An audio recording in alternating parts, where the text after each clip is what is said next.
Hi, இன்றைக்கி evening snacks பார்த்தீங்கன்னா வெங்காய பக்கோடா தான் செய்கிறேன். என் பையன் ஒன்று கேட்டால் நான் ஒன்று செய்கிறேன். அவன் கேட்ட எது செஞ்சேன்னா நைட் டிஃபன் கூட என்னால் செய்ய முடியாது. எந்திரிச்ச உடனே அவனுக்கு டீ போட்டு கொடுத்து ஈவினிங் ஸ்நாக்ஸாக வெங்காய பக்கோடா செஞ்சுட்டேன்.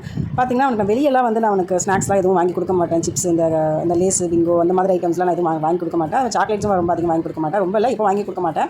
ஏதாவது ஃபங்க்ஷன்ஸ் அந்த மாதிரி போனால் மட்டும் தான் பிள்ளைங்களாம் வாங்கி சாப்பிட்டா மட்டும் லைட்டாக கொடுப்பேன். ரொம்ப ஹெவியாக இல்லை, அது லைட்டாக தான் நான் கொடுப்பேன். நான் சின்ன பிள்ளையாக இருக்கும்போது பார்த்தீங்கன்னா நான் சாப்பிட்ட ஸ்நாக்ஸ்லாம் இந்த பேப்பர் ரொட்டி, குச்சி மிட்டாய், இந்த கடல மிட்டாய், அப்புறம் அது இருந்தது தேன் மிட்டாய், இந்த மாதிரி தான் நான் வாங்கி சாப்பிட்ருப்பேன். ஸோ இதே மாதிரி நம்ம பிள்ளைக்கு கொடுக்கக்கூடாது. அப்போயே அது ஹெல்த்தி கிடையாது. ஸோ இப்போயும் அது மாதிரிலாம் கொடுக்கக்கூடாது சொல்லிட்டு அவங்க வீட்டிலேயே அதிகமாக செஞ்சு நான் கொடுத்துறது. இன்றைக்கி பார்த்தீங்கன்னா என் பையன் வீட்டுக்குள்ளேயே தான் விளையாண்டுட்டு இருக்கான். வெளியே விளையாட அனுப்பலை நான்.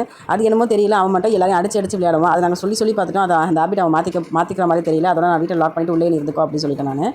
அவன் முன்னாடி யாரும் சத்தம் போட்டு பேசவும் கூடாது, சண்டை போடவும் கூடாது. சத்தம் போட்டு பேசினானா அவங்களே ஆப்போசிட்டில் இருக்கவங்க திட்டுவான், அடிப்பான். சண்டை போட்டு பேசினாலும் அவன் அழுதுருவான். ஆனால் அவன் மட்டும் மற்றவங்களை அடிப்பான். அது என்ன லாஜிக்குன்னு தெரியல. அதோட வீட்டுக்குள்ள லாக் பண்ணி வச்சுட்டு ஆச்சியோட விளையாடுன்னு சொல்லிட்டு இருந்தேன். சின்ன பிள்ளைங்களை வச்சுருக்கவங்களுக்கு தெரியும் வீட்டில் பெரியவங்க இருந்தால் எவ்வளோ யூஸ்ஃபுல்லாக இருக்கும் அப்படின்றது. ஏன்னா நம்ம கூட அதிகம் அவங்க ஸ்பெண்ட் பண்ண மாட்டாங்க டைமு. பெரியவங்களோட வயசு மூத்தவங்க கூட தான் அவங்க அதிகமாக ஸ்பெண்ட் பண்ணுவான் டைமு. அதே மாதிரி பார்த்தீங்கன்னா நான் காலையிலேருந்து நைட்டு ஃபுல்லாக நம்ம கூட தான் இருப்பான். அம்மா பிடிக்குமா அப்பா பிடிக்குமான்னு கேட்டால் அப்பா பிடிக்கணுவான். அதுவும் என்ன லாஜிக்குன்னு தெரியல. எல்லாம் அவனுக்கு பண்ணுறதில்ல, நான் செய்கிறது. ஆனால் லாஸ்ட்டாக பார்த்தா அப்பா தான் பிடிக்கும் அப்படின்றான். அது எப்படிடா அது அப்படின்னு கேட்டால் அப்பா தான் வேணும். தூங்கும் போது அம்மான்மா, தூங்கி எந்திரிச்சாலும் பார்த்தா அப்பா காணான்மா. என் பையன் இந்த வயசுல ரொம்ப ஸ்மார்ட்டுங்க. ஏன்னா சாப்பிட்ற விஷயம்னா கரெக்டாக என்கிட்ட வந்துடுவான். விளையாடுறதுக்கு அப்படின்னா ஆச்சிக்கிட்ட போயிடுவான். எங்கேயாவது வெளியே ஊர் சுற்ற போகணும், சுற்றி பார்க்க போகணும் அப்படின்னா அவங்க அப்பா கிட்ட போயிடுவான். அதனாலேயே அவனுக்கு யார் எந்தெந்த விஷயத்தில் கூப்பிடணுன்றது அவனுக்கு நல்லாவே தெரியும். இந்த வயசில் என் பிள்ளை இவ்வளோ ஸ்மார்ட்டாக இருக்கான். ஆனால் அவன் வயசில் நான் பால் குடிக்கிற பிள்ளையாகவே இருந்திருக்கேன். பாருங்கள், இப்போ கூட சாப்பிட்டு முடிச்சுட்டு அங்கே தான் நல்லா இருக்குன்னு சொல்லியிருக்கான் ஆச்சிக்கிட்ட.